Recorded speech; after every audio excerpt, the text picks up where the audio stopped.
자, 수업 시작합시다. 여러분 반갑습니다. 캠브리지 동아시아사 시간이 돌아왔습니다. 자, 우리는 이번 시간에 고려가 몽골의 지배를 받았던 원 간섭기에는 어떤 일들이 있었는지 몇 가지 같이 한번 살펴보도록 할게요. 자, 우리 지난 시간에 이런 거 배웠습니다. 무신정변이 일어나게 되면서 고려의 무신들이 정치 권력을 장악하게 되었다. 초반에는 권력 정리가 잘 안 돼서 죽고 죽이면서 권력자가 계속 바뀌었는데 최충원을 시작으로 해서 고려의 무신 정권의 권력이 안정되었다. 뭐 이런 얘기했어요. 그죠? 그러나 13세기에 몽골의 침입이 있게 되었고 최씨 무신 정권은 그들과 끝까지 맞서 싸우고자 하였으나 결국에는 그들에게 항복을 하고 강화, 평화조약을 맺게 되었다라고 이야기를 하였어요. 그죠? 특히 그 과정에서 고려의 경우에는 쿠빌라이라고 하는 이후에 몽골의 칸이 되는 사람에게 항복 문서를 갖다 주었고, 그리고 쿠빌라이는 그것에 대해서 고맙게 생각을 하면서 고려를 사위의 나라로 삼았다라는 이런 이야기 했었어요. 기억이 나나요?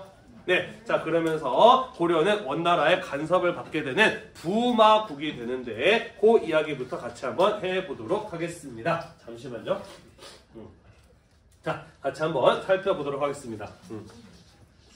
자, 방금 선생님이 이야기했던 것처럼 고려는 원나라, 몽골이 세운 원나라의 간섭을 받게 되었습니다. 다시 말해서 나라가 사라진 것은 아니었지만 어쨌든 원나라의 일종의 식민 지배와 유사한 형태를 간섭을 받게 되었다라는 것이에요. 자, 여러분들 이미 다 배웠을 겁니다. 우리나라가 조선시대 때 일본의 식민 지배를 받게 되죠. 대한제국으로 넘어가서. 그죠? 자, 그래서 일본이 우리나라를 식민지로 지배할 때 만들었던 식민통치 기구의 이름 혹시 기억나나요?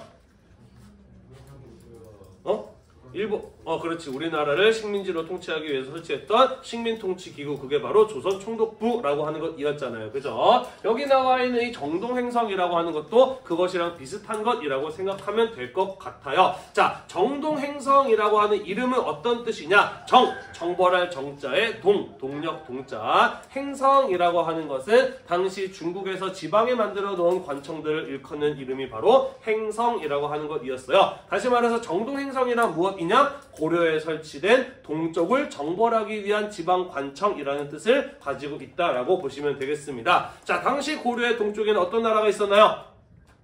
고려의 동쪽에는 그렇죠. 바다 건너 일본이 있잖아요. 그죠? 원나라의 칸이었던 쿠빌라이 칸의 경우에는 고려를 넘어서 바다 건너 동쪽에 있는 일본까지도 정벌하고자 하였다라는 것이죠. 자, 그래서 일본 정벌을 준비하기 위해서 고려에 만들어진 지방관청, 그게 바로 정동행성이라고 하는 것이었다라는 것입니다. 이해가 되시나요?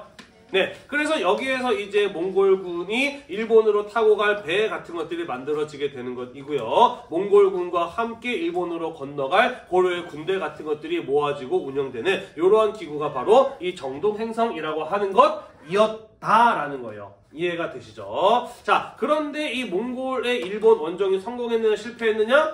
실패했어요. 왜 실패했느냐? 자, 일단은 고려가 만들어준 배를 타고 일본으로 무사히 건너가는데 성공을 합니다. 일본 땅에 내렸어요. 그리고 일본군과 싸워서 대승을 거두었어. 역시나 몽골군은 당시 세계 최강의 군사력을 가지고 있었던 나라인 것은 분명합니다. 자, 그런데 어떤 일이 벌어졌느냐? 일본군과 싸우고 승리한 그날 밤 몽골군들은 낯선 일본 땅에 대한 지리적 정보가 아직 부족하다라고 판단을 해서 자기들이 타고 온 배에 들어가서 다시 잠을 잤어요. 그런데 그날 밤 어떤 일이 벌어졌느냐?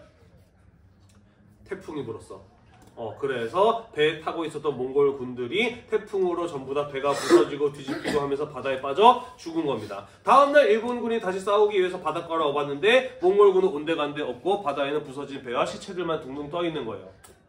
그래서 일본에서는 이때 불었던 바람을 일컬어 신이 나라를 구하기 위해 불어준 바람이다 라고 해서 한자로 신풍이라고 불렀고, 한자로 신풍을 일본어로 읽으면 가미카제라고 발음이 됩니다. 가미카제 어디서 들어봤나요?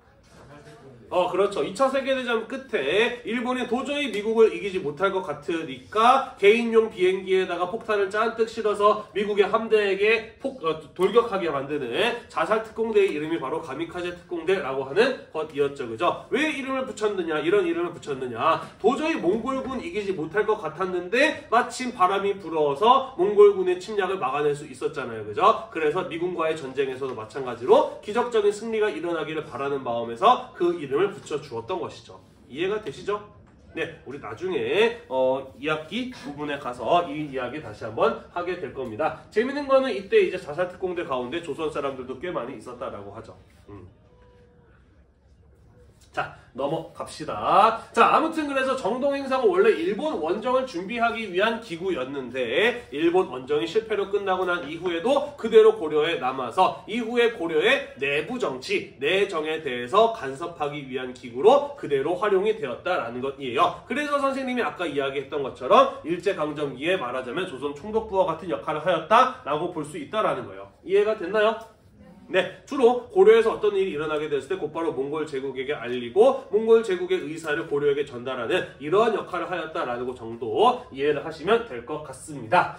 넘어갈게요. 자, 두 번째로 영토의 축소가 일어나게 됩니다. 비록 나라가 망한 것은 아니었습니다만은 어쨌든 고려는 원나라의 간섭, 지배 혹은 간섭을 받게 되었기 때문에 고려의 영토 가운데 일부를 원나라가 가져가고 그 땅을 다스리게 되었다라는 것이에요. 자, 그래서 요만큼의 땅을 원나라가 가져가서 여기에 동령부라고 하는 걸 설치해서 이 땅을 원나라가 직접 지배하였고요. 요만큼의 땅을 또 가져가서 여기에는 쌍성총관부라고 하는 것을 설치해서 원나라가 직접 지배하게 됨에 따라 고려의 영토에서 벗어나게 되었다라는 것이고요. 마찬가지로 제주도에도 탐라총관부라고 하는 것을 설치해서 탐라도, 제주도도 몽골의 지배하에 들어가게 되었다라는 것이에요. 됐나요? 네. 제주도에 가면 뭐가 많나요? 귤도 많고, 바람도 많고, 돌도 많고, 여자도 많고, 하나 더. 바람 얘기했잖아. 맞아. 말이 많다고 하잖아요. 그죠? 왜 말이 많느냐? 사실 여기에서 말을 길러서 일본 원정에 사용하려는 계획이 이 원나라에게 있었거든요. 그래서 이때부터 제주도에서 많은 말들을 기르게 되었다라고 하더라고요. 네, 그냥 한번 물어봤습니다. 넘어갈게요. 자, 선생님이 방금 이런 이야기 했고 지난 시간에도 이런 이야기를 했어요. 그죠? 몽골군의 침략에 맞서 싸우던 고려는 결국 항복을 하기로 결정을 하고 항복 문서를 전달하러 떠나게 됩니다. 당시 몽골에서는 누가 칸의 자리에 오를 것인가를 놓고 징기스칸의 손자였던 아릭비케와 쿠빌라이 사이에 치열한 전투가 벌어지고 있었고 아릭비케가 좀 더 유리한 상황이었는데 고려 왕자였던 원종이 당시 조금 더 가까이 있었던 쿠빌라이에게 항복 문서를 전해주었고 쿠빌라이는 이것을 고려가 내가 이길 거라고 쿠빌라이는 이것은 고려가 내가 이길 것이라고 생각하는구나 라고 받아들여서 그것에 대해서 고마움을 느꼈고 결국 칸이 된 쿠빌라이의 경우에는 고려라는 나라가 비록 항복은 했지만 나라를 없애지 않고 그대로 두겠다. 그리고 나의 자신의 막내딸을 고려의 왕자와 결혼을 시키게 되면서 고려라고 하는 나라는 이후에 원나라의 사유의 국가 부마국이 되었다라고 이야기를 했어요. 그죠? 그렇게 독립국의 지위를 유지할 수는 있었지만 원나라의 간섭을 받는 원간섭기가 시작되었다라는 이야기 다시 한번 우리가 정리를 해봤어요. 그죠? 자, 따라서 고려라는 나라는 그대로 있습니다만은 원나라의 아래에 있는 원나라 황제의 사위의 나라가 되었단 말이야. 그지? 따라서 고려에 있는 모든 것들은 원나라보다 한 단계 급이 높아져야 돼요? 낮아져야 돼요?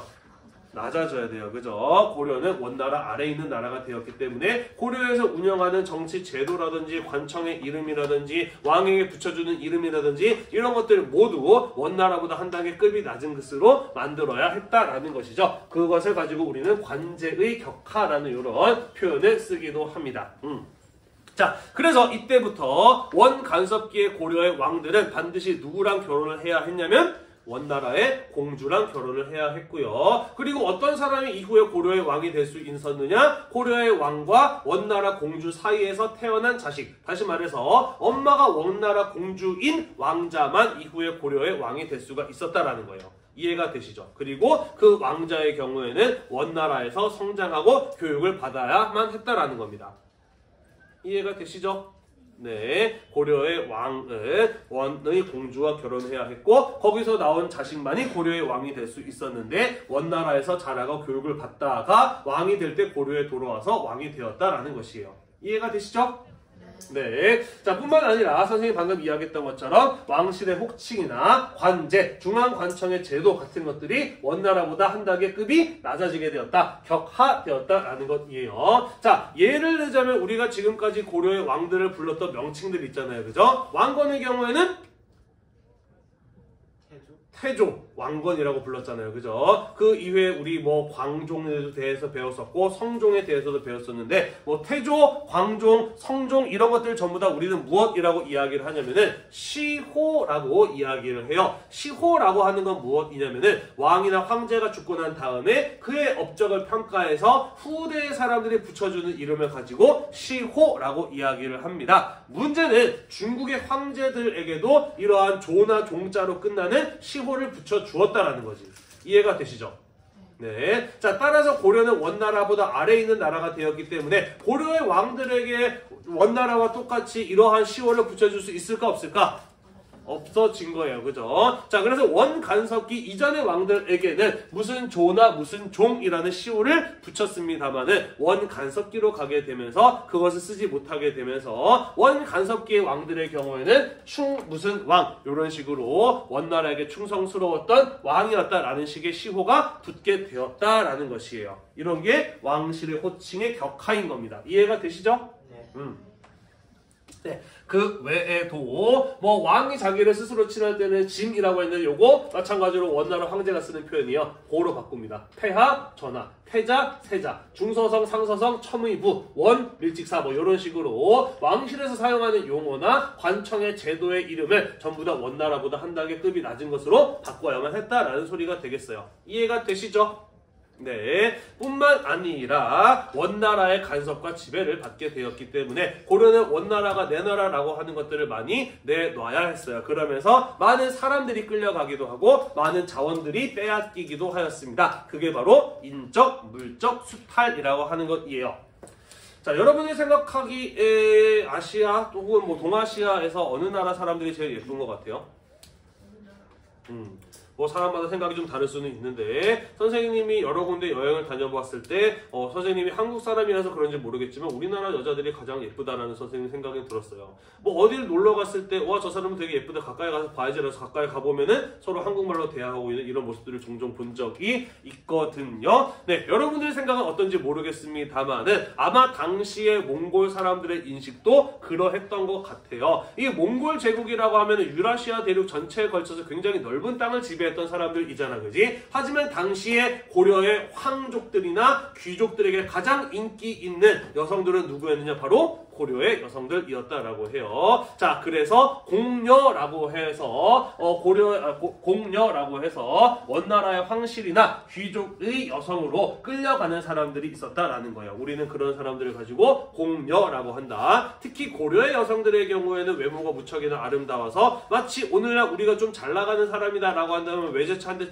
끌고 다녀야 되는 것처럼 내가 몽골에서 좀 잘 나가는 황족이다, 좀 잘 나가는 귀족이다 라고 한다면 고려에서 바친 공녀 하나 둘 정도는 데리고 있어야 했다라는 정도로 상당히 고려의 공녀들의 경우에는 인기가 많았다라고 해요. 원나라에서. 그러다 보니 많은 고려의 여성들이 자신의 의사와 무관하게 원나라로 잡혀가는 이런 일들이 벌어지기도 하였다라는 것이죠. 이해가 되나요? 네. 또한 남성들의 경우에는 환관으로 끌려가기도 하였습니다. 자, 환관이 뭔가요, 여러분? 환관. 들어는 봤나요? 네, 중국의 황제 곁에서 황제의 여러 가지 일들을 돕는 일종의 중국의 황궁 안에 하인들을 일컬어 환관이라고 이야기를 합니다. 중국의 황제 아래에서 궁 안에서 황제의 여러 가지 수발을 드는 남성 하인들을 가지고 환관이라고 이야기를 해요. 자, 이 환관이 되기 위한 신체적 조건이 있습니다. 바로 무엇일까요? 거세를 해야 돼요. 성기능이 없어야 돼요. 그죠? 왜냐하면은 이 궁 안에는 황제와 무수히 많은 황제의 여성들이 있단 말이야. 그지? 따라서 황제의 여성이 임신을 했을 때 이게 누구의 자식이냐라고 하는 것을 확인을 할 필요가 있잖아. 그지? 황제의 자식이 아니라고 한다면 얘가 그 다음에 황제의 자리를 이어봐도 되는 거야? 말아야 되는 거야? 라고 하는 것에 대한 것이 불분명해지잖아요. 그죠? 오늘날처럼 뭐 이렇게 머리카락 뽑아가지고 유전자 검사를 할 수 있는 것도 아니고, 그지? 따라서 황제가 사는 궁전 안에는 어떠한 남성들만 살 수 있었느냐? 그쵸? 성기능이 제거된 남성들만 살 수 있었다라는 것이죠. 따라서 궁 안에서 허드렛 일을 하는 남성 하인들의 경우는 전부 다 거세를 당해야 됐다라는 것이죠. 이해가 되시죠? 자, 그러다 보니 고려에서 많은 남성들이 잡혀가서 거세를 당하고 원나라 황궁에서 환관으로 일을 해야 됐다라는 거예요. 이해가 되나요? 누가 더 불쌍한가? 공녀와 한가운 가운데. 네, 아마 남학생, 여학생마다 생각이 좀 다를 수 있을 것 같긴 한데 어찌되었든 원간섭기에는 남성, 여성 모두 이렇게 고통을 겪었다라는 이야기가 되겠습니다. 그 외에도 금이나 은과 같은 값비싼 물건들 또는 우리나라 같은 경우에는 예로부터 인삼이 약효가 좋기로 유명했거든요. 그래서 인삼 같은 것들이 이 곡물로 바쳐지기도 했고요. 또한 원나라 귀족들 사이에서는 매 사냥이 상당히 유행했다라고 해요. 그래서 우리나라에 매를 잡아다가 바쳐야만 하는 이런 일들도 있었습니다. 문제는 이 매라고 하는 새가 절벽 꼭대기에 살거든. 그래서 매를 잡으려고 하다가 무수히 많은 사람들이 죽어나가는 이러한 비극적인 일들이 있기도 하였다라고 해요. 됐나요? 네, 자 그래서 이렇게 고려가 원나라의 지배와 간섭을 받게 되면서 많은 고통들이 있었기 때문에 고려의 왕이 된 사람들의 경우에는 이러한 또 원나라의 지배와 간섭으로부터 벗어나고 그러한 또 고통으로부터 조금이라도 나라를 구하기 위한 노력들이 이후에 이어졌다라는 것이죠. 예를 들자면 충렬왕 같은 경우에는 원나라 관리가 와서 고려에서 제멋대로 하는 횡포를 부리는 일들을 막고자 노력하였고요. 고려의 국왕이 정동 행성의 최고 책임자 장관을 겸할 것을 요청을 하면서 원나라의 간섭을 좀 약화시키려고 시도하기도 하였다라는 것이에요. 그리고 원나라에게 요청을 해서 원나라가 지배하고 있었던 동령부나 탐라 총관부 같은 땅을 돌려받는 등의 성과를 거두기도 하였다라는 것입니다. 이해가 되나요? 네, 다만 이때까지는 아직까지 원나라가 무척이나 힘이 강한 때였기 때문에 이렇게 고려의 자주적인 모습을 되찾기 위한 노력들이 이루어지긴 했었습니다만은 여전히 원나라의 간섭과 지배력은 무척이나 강한 상황이었다라고 볼 수 있다라는 거예요. 넘어가도 될까요? 네, 넘어가겠습니다. 어제 팝스를 해서 그런지 평소보다 조금 이렇게 수업의 집중도가 좀 떨어져 보이는데 원래 많이 이렇게 졸려하지 않고 조금 그래도 의욕적으로 수업을 듣는 학생들 아니었나? 힘들어 오늘? 확실히? 그렇군요. 네, 빨리빨리 하고 조금이라도 쉬는 시간 확보해 드릴게요.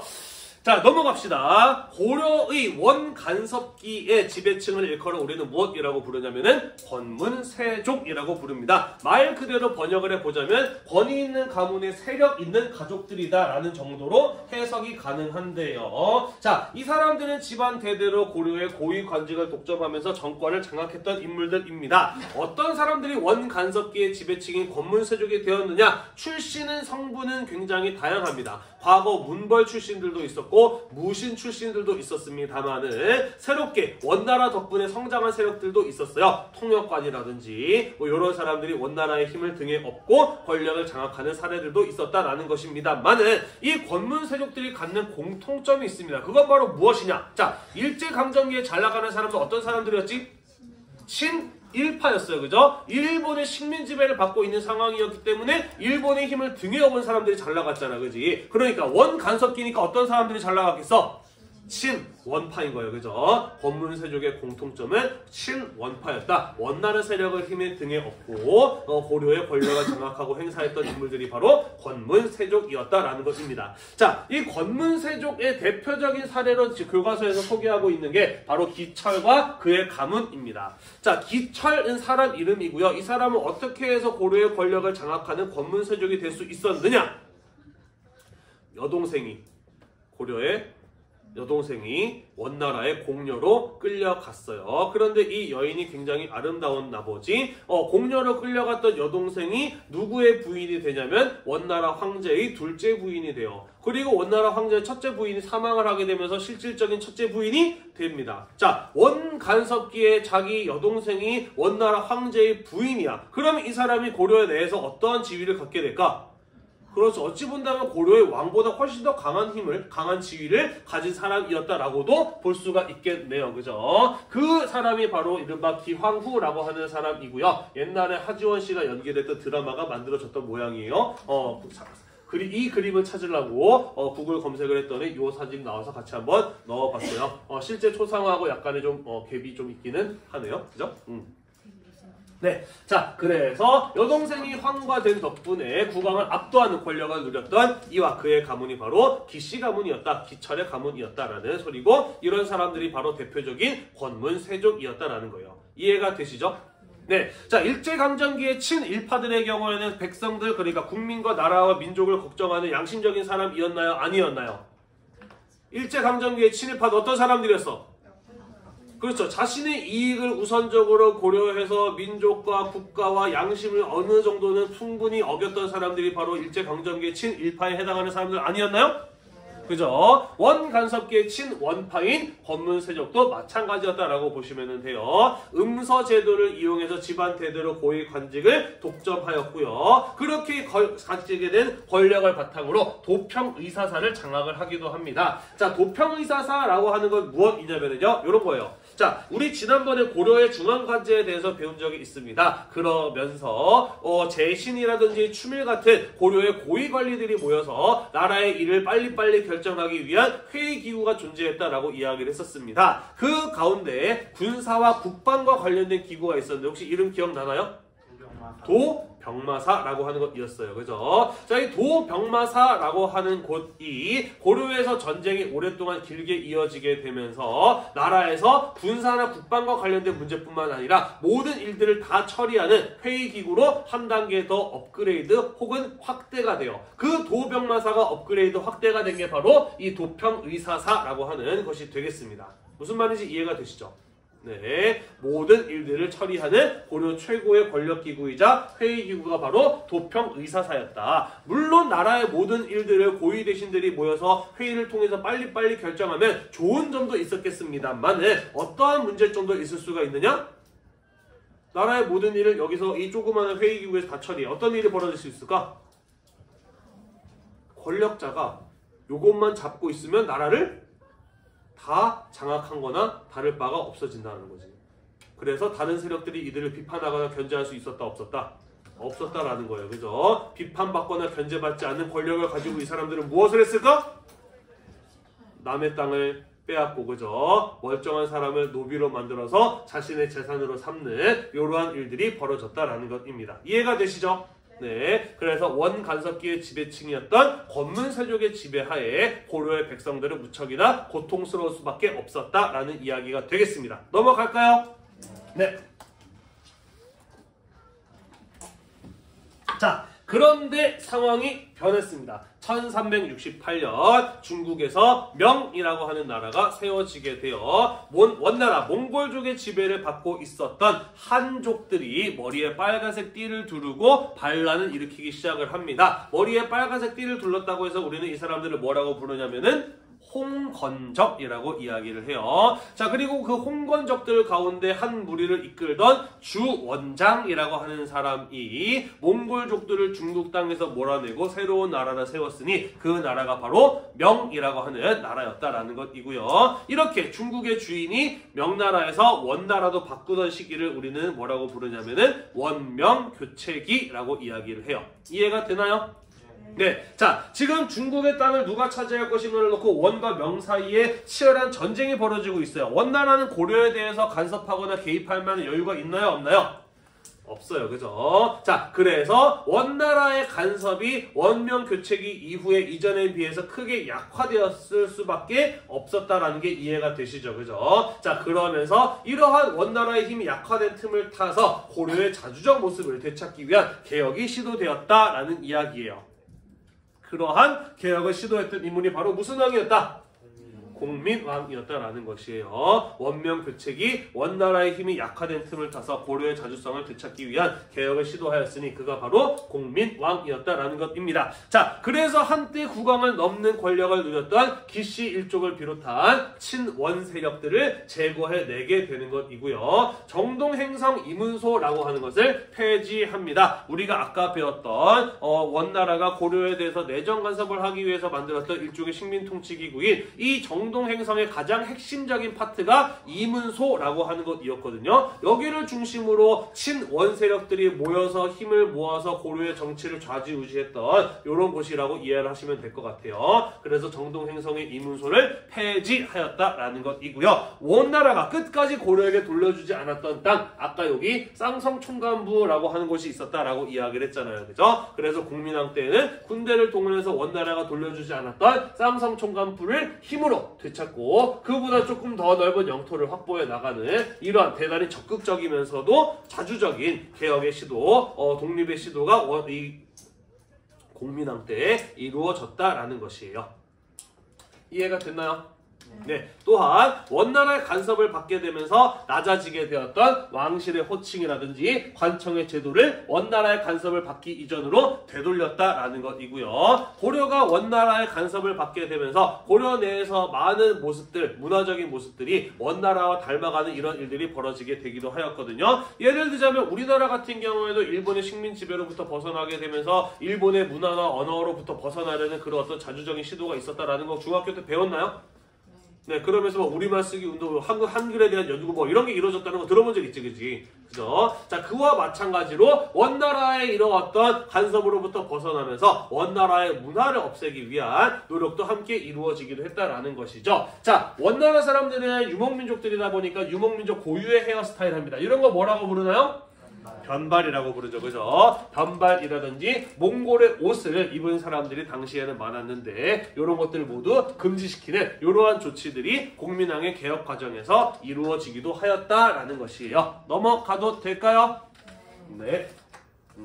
이거 일일이 안 물어봐도 되니? 넘어가도 될까요? 그냥 물어볼까요? 네, 알겠어요.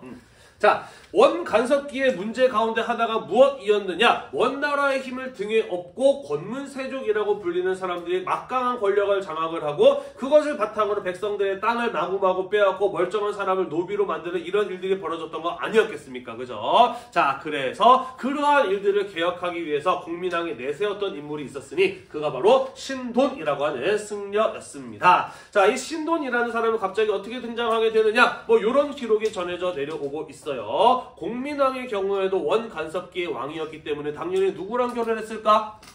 원나라의 공주랑 결혼했겠죠. 그죠? 이 공민왕의 부인이 바로 노국대장공주라고 하는 여성이었는데 둘의 사이가 굉장히 돈독했다라고 해요. 노국대장공주는 원나라의 공주였음에도 불구하고 자기 남편이 원의 지배로부터 벗어나기 위한 자주적인 개혁을 추진해 나갔을 때 그것을 적극적으로 지원해주는 사람이기도 하였다라고 해요. 그런데 이 노국대장공주가 아이를 낳다가 사망을 하게 되면서 공민왕은 굉장히 큰 상심에 멘붕에 빠지게 되었다라고 해요. 그리고 그때 나타나서 공민왕의 멘탈을 잡아주었던 사람이 바로 신돈이라고 하는 승려였다라고 합니다. 선생님 집안 사람이에요. 나랑 같은 신씨예요. 네, 우리 집안에 유명한 사람 별로 없는데 네, 이 사람은 좀 유명한 사람입니다. 자, 그래서 공민왕은 멘탈이 붕괴된 상황이기 때문에 이 신돈이라는 사람을 믿고 자신이 할 일을 대신 맡기는 이런 모습을 보이게 됩니다. 자, 그래서 이 신돈에 의해서 만들어진 개혁기구가 바로 무엇이냐면은 전민, 변정, 도감이라고 하는 것이에요. 전민, 밭과 백성입니다. 변정, 바뀐 걸 바로 잡는다라는 것이거든요. 권문세족에 의해서 불법적으로 빼앗겼던 토지들, 권문세족에 의해서 불법적으로 노비가 된 백성들을 바로잡기 위한 것이 바로 이 전민, 변정, 도감이었다라고 보시면 될 것 같아요. 그래서 이 전민, 변정, 도감에 의해서 권문세족들이 불법적으로 뺏어갔던 토지를 원래 주인에게 돌려주기도 하고 억울하게 노비가 된 사람들을 풀어주는 이런 일들이 이루어지기도 하였다라는 것이죠. 이것은 세 가지 효과가 있습니다. 첫 번째, 왕권을 위협하는 그리고 원나라의 힘을 등에 업고 고려를 해먹는 권문세족의 힘을 어떻게 할 수 있어요? 약화시킬 수 있어요. 그죠? 두 번째, 내 땅을 되찾고 자유로운 농민이 되었기 때문에 백성들의 삶은 어떻게 될 수 있나요? 안정될 수가 있는 것이죠. 그죠? 백성들의 삶이 안정된다면 이 사람들은 무엇을 더 잘 낼 수 있게 되나요? 세금을 더 잘 낼 수 있게 되죠. 그죠? 그래서 권문세족의 힘을 약화시키고 백성들의 삶을 안정시킨과 동시에 국가로 들어오는 세금 수입을 늘릴 수 있는 세 가지 효과를 거둘 수 있었던 개혁기구가 바로 이 전민, 변정, 도감이라고 하는 것이었다라는 것입니다. 이해가 되시죠? 네. 자, 또한 이 공민왕이 권문세족과 맞서 싸워서 고려를 바로잡기 위해서는 공민왕의 손과 발이 되어서 왕과 함께 개혁을 추진해 나갈 수 있는 개혁의 세력이 필요했다라는 겁니다. 기왕이면 어떤 사람들이면 좋았을까? 센 사람, 좀 더 정확히는 네, 똑똑하고 유능한 사람이면 좋겠죠. 그죠? 그래서 교육기관인 성균관을 정비하고 유학교육을 강화합니다. 그러면서 당시에 최신 학문이었던 성리학을 배운 개혁 세력들이 이 과정에서 성장해 나가게 되었으니 우리는 이런 사람들을 새롭게 등장한 선비들이다 라고 해서 뭐라고 부르는 거예요? 신진 사대부라고 부르는 것이고요. 이런 사람들이 고려 말의 개혁 세력으로 공민왕의 개혁 과정에서 점차 성장해 나가게 되었다라는 것이죠. 자, 다만 아직까지는 권문세족들의 힘이 그래도 꽤 강한 편이었고요. 이런 개혁을 추진해 나가야 되는 신진 사대부들의 힘은 권문세족에 비해서 아직 힘이 약한 편이었다라고 볼 수가 있겠습니다. 따라서 공민왕의 개혁은 순조롭게 진행되기 쉬웠다, 어려웠다? 어려웠다라는 거예요. 안 그래도 어려운 상황에서 개혁을 더 어렵게 만든 외부적인 요인이 발생합니다. 그건 바로 무엇이냐면 홍건적과 외구의 침입이었어요. 자, 선생님이 아까 홍건적 잠깐 이야기했는데 기억나나요? 네, 몽골의 지배를 받고 있었던 중국의 한족들이 몽골족의 지배를 몰아내고자 머리에 빨간색 띠를 두르고 반란을 일으켰으니 그들이 바로 홍건적이었다라는 이런 이야기했습니다. 그죠? 자, 이 홍건적은 하나의 세력은 아니었고요. 지방 곳곳에서 일어난 곳곳에서 일어난 세력들이었습니다. 따라서 주원장이 이끄는 무리처럼 성공한 무리들도 있었지만은 때로는 원나라 몽골군에게 패해서 나라 밖으로 도망간 집단들도 있었던 것이에요. 그리고 그들 가운데 하나가 어디로 온 겁니까? 고려로 침입을 해 온 거예요. 그죠? 자, 그래서 이들의 침입으로 인해서 한때 공민왕의 경우에는 개경으로부터 멀리 경상도에 있는 안동까지 도망을 가야 되는 이런 일들이 벌어지기도 하였어요. 자, 이런 과정에서 제대로 개혁이 추진될 수 있었을까 없었을까? 사실 없었을 거예요. 그죠? 뿐만 아니라 이 시기, 그러니까 고려 말 조선 초까지 일본의 정치적인 상황이 혼란하다 보니까 일본에서 배를 타고 다른 나라로 가서 해안가를 약탈하는 왜구라고 하는 해적대가 굉장히 이 시기에 널리 활동을 하기도 하였습니다. 자, 해적이라고 하니까 여러분들은 어렸을 때부터 원피스를 보고 자라서 기껏해야 배 한 척 타고 와서 고무고무 총이나 쏟아가겠지 뭐라고 생각할 수 있는데 아니에요. 이때 당시 일본에서 발생한 왜구라고 하는 해적의 규모는 수십 척, 많게는 수백 척의 배를 타고 나타났던 이들이고요. 적게는 수백, 수천 명에서 많을 때는 10,000명, 20,000명 가까이 되는 규모가 바로 이 왜구라고 하는 해적대의 규모였어요. 그러다 보니까 얘네들이 언제 어디로 쳐들어올지 모르고 한번 바닷가로 쳐들어와서 이들이 약탈해가는 양도 어마어마한 겁니다. 그죠? 따라서 이러한 상황에서 왜구의 침략을 막고 그 약탈로부터 나라를 지키려면은 당연히 개혁에 집중할 만한 여유도 없을 수밖에 없어요. 그죠? 무슨 말인지 이해가 되나요?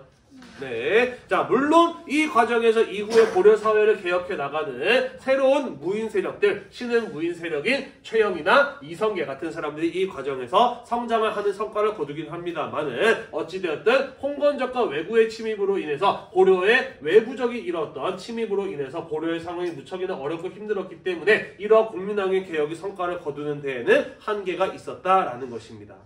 이해가 되나요? 내가 수업을 너무 늦게 들어서 시간이 조금 부족하네. 네. 자, 이후에 명나라는 몽골족을 완전히 몰아내고 중국을 이제 통일을 하게 됩니다. 자, 그러면서 고려는 명나라와 외교 관계를 맺게 되는데요. 자, 이때 당시에 명나라가 고려에 대해서 굉장히 세게 나옵니다. 엄청나게 강한 외교적인 압박을 가해요. 다음 시간에 이야기를 할 텐데 아까 공민왕이 힘으로 되찾았던 땅 어디예요? 쌍성 총관부 땅을 내놔라 라고 명나라가 이야기를 합니다. 무슨 논리냐면은 지금 우리 원나라는 명나라를 무너뜨리고 새롭게 중국을 장악한 나라이니 옛 원나라 땅은 원래 다 명나라 것이 되어야 된다 라는 논리였어. 그리고 이 쌍성 총관부 땅은 원래 원나라 땅이었으니까 그 땅 내놔 라고 이야기를 한 거예요. 사실 좀 억지 주장이죠. 그죠? 자, 그런데 왜 명나라가 이렇게 세게 나왔느냐? 이렇게 보시면 됩니다. 선생님은 남중남고를 나오는데요. 남중남고의 학생들이 언제 제일 많이 싸우게? 그쵸? 1학년 1학기 초 축구할 때도 많이 싸우는데요. 3월달, 4월달에 제일 많이 싸웁니다. 왜 그러게?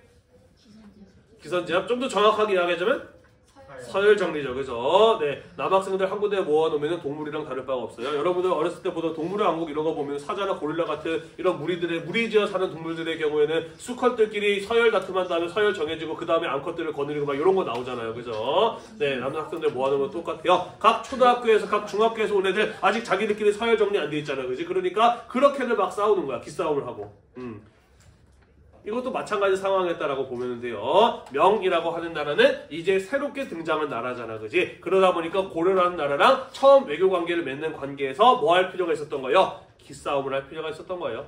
그러니까 억지 주장이면서도 조금 세게 나오는 이러한 모습들이 보이게 되는 것이죠. 자, 한편 몽골족이 세웠던 원나라가 아예 없어진 건 아니에요. 중국이 명나라 땅이 되었다라는 거지. 원래 중국을 지배하고 있었던 몽골족의 원나라는 여전히 그 북쪽에 존재하고 있었거든요. 그러면서 친원파의 경우에는 건문세족의 경우에는 계속해서 원나라의 관계를 유지할 것을 주장하면서 이러한 공민왕의 개혁에 대해서 반발하는 모습을 보이기도 하였다라는 것이죠. 그래서 이러한 어떤 공민왕에 대한 반발의 과정에서 신돈도 뭐 여러 가지 일들을 겪게 되면서 결국에는 제거당하게 되고요. 특히 이 공민왕이 중간에 살해당하면서 개혁이 중단되어 버리는 바람에 공민왕의 반원 개혁의 정치는 나름의 성과를 거뒀지만은 완전히 성공으로 끝나기 전에 실패해 버리고 말았다, 중단되어 버리고 말았다라고 볼 수가 있겠네요. 되셨나요? 공민왕 왜 죽었을까? 시간이 남았으니까 좀 얘기하는 건데. 3분 정도 남았으니까. 공민왕 왜 죽었을까? 살해당했어요. 누가 죽였을까? 그쵸? 여기에 보면은 건문세족이 죽였을 것처럼 보이는데 사실 조선시대 때 쓰여진 고려사라는 역사책에는 이런 내용이 나옵니다. 얘기해도 되려나? 공민왕이 아까 부인이 노국대장 공주라는 여자였다 그랬잖아. 그지? 사이가 되게 좋았다 그랬잖아요. 그죠? 그리고 이 노국대장 공주가 사망하면서 굉장히 큰 충격을 받았다 그랬잖아. 그지? 그래서 공민왕이 그 충격으로 인해서 게이가 됐다고 해요. 남자를 좋아하는 게이가 됐다라고 해요. 자제위라고 하는 자신의 호위무사들을 뽑는데 용맹하고 싸움 잘하는 사람들 뽑는 게 아니라 잘생긴 꽃미남들을 뽑는 겁니다. 그리고 걔네들하고 맨날 이제 게이짓 하면서 노는 거예요.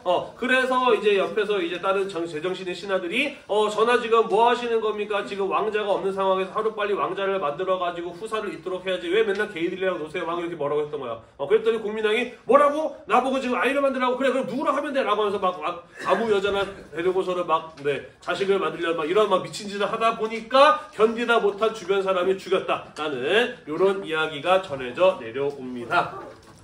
진짜일까? 진짜일까? 자, 선생님이 아까 어느 시대에 쓰여진 역사책에 있다고 그랬어요? 조선시대에 쓰였어요. 역사는 승자의 역사다. 이런 얘기 들어봤나요? 조선은 고려를 무너뜨리고 세워진 나라잖아. 그지? 그러니까 고려라는 나라는 원래 참 훌륭한 나라였는데 막판에 어떤 미치게이 왕이 나타나가지고 나라가 개판이 되는 바람에 나라를 무너뜨리고 새로 세울 수밖에 없었다 라고 얘기를 해야 조선의 건국이 정당화되는 거 아니겠어요? 그죠? 네, 그래서 아마 공민왕의 말년에 대해서 이런 식으로 왜곡으로 기록된 게 아닌가 하고 추정을 해볼 수가 있겠죠. 그죠? 실제로 이 내용을 바탕으로 한 영화가 만들어지기도 했어요. 쌍화점이라는 영화고요. 여기서 공민왕은 주진모라는 잘생긴 배우가, 그리고 그의 호위무사로 조인성 배우가 출연을 했었고요. 그 사이에 끼어있는 여인으로 여러분들에게는 러닝맨으로 유명한 송지효 배우 같은 배우가 나오는 이런 영화가 있기도 합니다. 나중에 어른이 되거든. 네, 관심 있으면 한번 보세요. 여러분들이 볼 수 없는 굉장히 야한 영화입니다. 네, 수고하셨고요. 우리 다음 시간에 마저 이어서 살펴보도록 하겠습니다. 오늘도 공부하느라 대단히 고생 많으셨고요. 이 수업 영상이 여러분들 한국사 공부에 도움이 되셨다면 구독과 좋아요 잊지 말고 눌러주세요. 수고했습니다.